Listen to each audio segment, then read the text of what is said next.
The first transatlantic flight by a large passenger jet using sustainable fuel will fly from Heathrow today. Well, the company operating at Virgin Atlantic will fly the Boeing Dreamliner to New York's JFK airport following a £1 million award from the government. Well, let's speak to the Transport Secretary, Mark Harper, to shine a light on all of this. Mark, will you be on board? Yes, I will. Good morning, Eamon. Yeah, and no fears, no doubts, no worries? No, not at all. Look, the CAA are fantastic.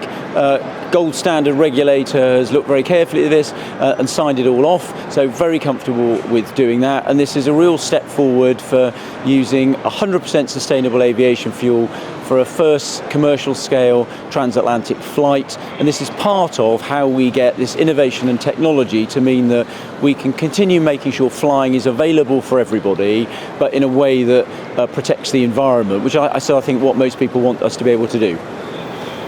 Explain a little bit about what you mean by 100% sustainable. I was reading it reduces greenhouse emissions by 70%, but the actual fuel itself is what? It's reused, it's secondhand. Just explain a little bit of the sort of green credentials of it all. Yeah, so what happens is using sustainable aviation fuel means that you reduce the carbon emissions over the life cycle by about 70%. So that's a big step forward. It's not the only technology. We're developing this. We're also looking at hydrogen and flights that are fueled entirely by electric power. So a range of technologies we're going to have to use. But this is a really big step forward. It uses waste fats, this particular flight, and what the government's doing is making money available through our Advanced Fuels Fund to get 5 commercial plants under construction by 2025, so we can produce this fuel in the UK, and we're going to mandate in law that at least 10% of aviation fuel has to be sustainable by 2030. The aviation sector is absolutely on board with this, and it's great to see this flight today. I'm really pleased to be going on it.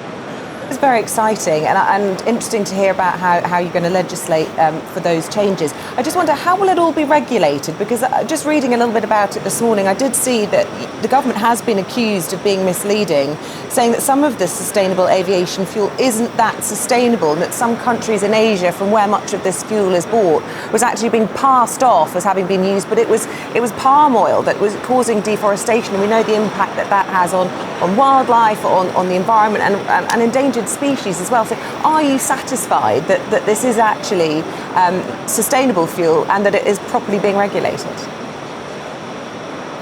Yes, we've set up a clearinghouse in the UK which will make sure that airlines using sustainable aviation fuel know that it does come from sustainable sources, so it'll be properly regulated to give people that confidence. As I said, we're also investing taxpayers' money in working with industry to scale up commercial production in the UK, so airlines will increasingly be able to get that fuel from UK sources as well as on the market overseas, but there'll be proper regulation in place so people will have confidence that it's sustainable. And just last week, at international level, Britain with other countries helped shape an international deal to reduce carbon intensity of fuel and emissions by 5% by 2030. That's an important staging post on the way to getting to net zero by 2050, which is both the government's target and where industry wants to get to as well. So we've got one passenger jet today that we know about. What about plans for increasing this? Because I noticed I was on the motorway yesterday and on the M6, and I noticed that there was a McDonald's articulated lorry, and it said run on, I think it was vegetable oil. It was oil that they'd cook burgers in or whatever. And that's what they were doing. So would this, once we've got one plane, how soon would it be before we have 10 planes, 20 planes, 100 planes? Well, we're putting it into law next year to come into effect from 2025, our mandate, which means at least 10% of the fuel used has to be sustainable, and we're putting in a significant amount of taxpayers' money together with private investment to get 5 commercial plants under construction by 2025, and then we'll see a rapid increase then in the availability of this fuel from UK sources. So it's not going to happen overnight, but this is a really important first step to get 100% fuel on this flight. Lots of support from the industry, airlines, airports, lots of companies have owned technology from the engine manufacturers and the airline manufacturers as well. The industry wants to make sure that people can continue flying, but in a way that is protects the environment, and I think that's what the public want to be able to do. They want to be able to continue flying, very popular, but they want to be able to do it in a way that protects the environment, and that's what we're trying to deliver. And this is a great first step for doing it, and really good for Britain's reputation. Yes, and flying, of course, important for our economy as well. And I just wanted to ask you, nearly a week on now from the autumn statement, a boosterish autumn statement, you could say.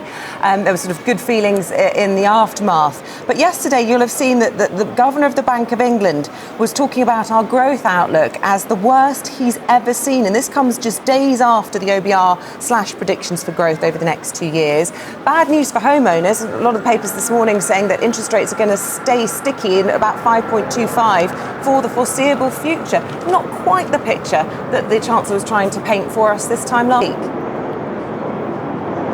Well, look, I'd say a couple of things. First of all, look, the forecast that we had last year said we were going to have a recession this year, and actually the British economy turned out to be much stronger than that, and we've seen economic growth. And look, yesterday I was at the government's Global Investment Summit at Hampton Court. We had business leaders from around the world with a big vote of confidence in the UK, announcing £30 billion of inward investment. I met a number of businesses in this sector. I talked to someone who's actually getting one of these sustainable aviation fuel plants up and running. And then in the evening, His Majesty the King hosted a reception for those business leaders. They were all demonstrating their confidence in Britain. The government has confidence in our country. And what we're doing today is demonstrating that brilliant British innovation and technology, and showing what we can do. And I'm very proud to be going on that flight today, and when I'm in New York, about talking about fantastic things that Britain has to offer the world.